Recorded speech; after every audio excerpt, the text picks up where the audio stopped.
दोस्तों, हमारे इस कहानी में आपका स्वागत है। और आज हम आपको एक भक्त और भगवान के बीच कहानी रखने जा रहा हूं और आप इस कहानी से क्या सीख मिलती है, आइए इस कहानी में हम देखते हैं। और इसके पहले हमारे चैनल पे आज नए हैं आप तो सब्सक्राइब कर लीजिए। अगर सब्सक्राइब करके और बगल में घंटी का निशान है उसको दबा दीजिए। तो देर ना करते हुए इस कहानी को हम शुरू करें जा रहे हैं। अगर भक्त का प्रेम सच्चा हो तो भगवान उसके लिए नंगे पांव दौड़े आते हैं। वही बात जब कन्हैया की हो तो कहने की क्या। अपने भक्तों के लिए वह जाने कितने रूप धरते हैं और कितनी ही अनगिनत लीलाएं कर चुके हैं, जिनका प्रमाण हमारे धार्मिक ग्रंथों में मिलता है। ऐसे ही एक रोचक कथा जब कन्हैया ने अपने भक्त के लिए एक अनोखा काम किया, तो आइए जानते हैं इस बारे में विस्तार से। पौराणिक कथा के अनुसार एक बार की बात है, किसी नगर में एक राजा ने एक मंदिर बनवाया जिसमें श्री कृष्ण की मूर्ति भी रखवाई, लेकिन उनकी कभी पूजा नहीं की। पूजा करने के लिए मंदिर में एक पुजारी को रखा गया। पुजारी नियमित कन्हैया जी को नहलाता और बड़ी ही श्रद्धा भाव से उनकी पूजा अर्चना करता। राजा भी रोज कन्हैया जी के लिए एक फूलों की माला भेज देता था और जब वह दर्शन के लिए आता तो पुजारी उस माला को उतार कर राजा को पहना देता। ऐसा करते करते पुजारी की भी उम्र बीत चुकी थी। एक दिन किसी वजह से राजा नहीं आ सका तो उसने एक सेवक के हाथ मंदिर में माला पहुंचा दी और कहलवाया दिया कि आज वह मंदिर नहीं आएगा, इसलिए पुजारी उनका इंतजार ना करें। इतना कहकर सेवक चला गया। पुजारी ने हमेशा की तरह कन्हैया जी को माला पहना दी, लेकिन जब शाम हुई तो पुजारी यह सोचने लगा माला उतार कर किसे पहनाई जाए। उसने सोचा क्यों न ये माला आज मैं ही पहन लूं। वैसे भी मेरी उम्र तो हो चली है, जीवन का क्या पता कब खत्म हो जाए। इतना सोचकर पुजारी ने माला उतारकर अपने गले में डाल ली, लेकिन इतने में ही सेवक आ गया और उसने बताया कि राजा की सवारी मंदिर में पहुंचने वाली है।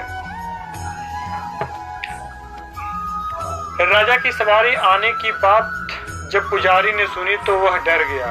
उसने सोचा कि अगर राजा ने उसे देख लिया तो वह मरवा ही डालेंगे। आनन फानन में पुजारी ने माला उतारकर वापस कन्हैया जी को पहना दी। जैसे ही राजा अंदर आया तो हमेशा की तरह पुजारी ने माला कान्हा जी के गले से उतारकर राजा को पहना दी, लेकिन माला पर लगा सफेद बाल देखकर राजा समझ गए कि पुजारी ने यह माला स्वयं ही पहनी थी। बस फिर क्या बात था। राजा क्रोधित हो उठे और उन्होंने गुस्से में पुजारी से पूछा कि माला पर सफेद बाल कहां से आया। तब राजा की बात सुनकर पुजारी डर गया और बोले, पड़ा ये तो कन्हैया जी का है। अब तो राजा भी क्रोधित हो गए, क्योंकि कान्हा तो भगवान है और उनके बाल सफेद कैसे हो सकते हैं। इसलिए राजा ने फरमान सुना डाला कि कल श्रृंगार के समय राजा खुद आएंगे और देखेंगे सच में ही कान्हा जी की सफेद बाल हैं या पुजारी झूठ बोल रहा है। उन्होंने कहा कि अगर पुजारी ने झूठ बोला तो उसे फांसी दे दी जाएगी।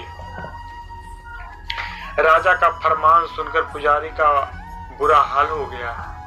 उसने सोचा अब क्या करें, कहाँ जाएं। अब तो उसका मरना तय है। तब रोते रोते वह भगवान की शरण में जा पहुंचा और उसने कहा कि हे केशव, मुझसे झूठ बोलने का अपराध तो हुआ है, लेकिन हो सके तो मुझे क्षमा कर दे और राजा से रक्षा करे। पुजारी ने कहा कि हे माधव, आपकी सेवा करते करते मैं वृद्ध हो चुका हूँ, अब आप मुझे माफ कर दीजिए, ऐसी गलती दोबारा नहीं होगी। यही कहते कहते पुजारी की न जाने कब आंख लग गई और उसकी आंख तब खुली जब सुबह हो चुकी थी।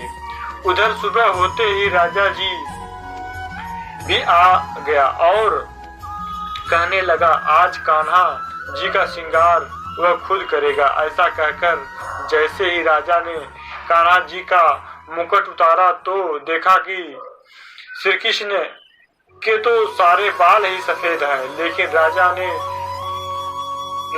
राजा को फिर भी यकीन नहीं हुआ। उसे लगा कि फांसी के डर से पुजारी ने ही बालों को रंग दिया होगा।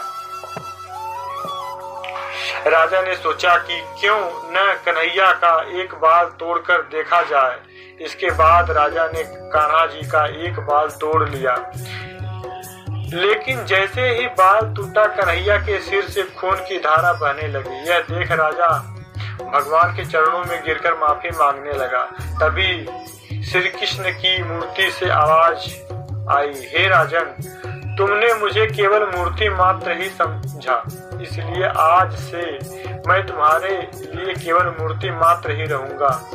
लेकिन पुजारी ने सच्चे मन से पूरी श्रद्धा से मेरी भक्ति की है, इसलिए उसकी अनन्य भक्ति को देखकर मुझे अपने बाल सफेद करने पड़े। कन्हैया जी ने कहा कि भक्ति में कभी भी संशय नहीं होना चाहिए और सच्चे भक्त की लाज मैं तो कभी भी जाने ही नहीं देता।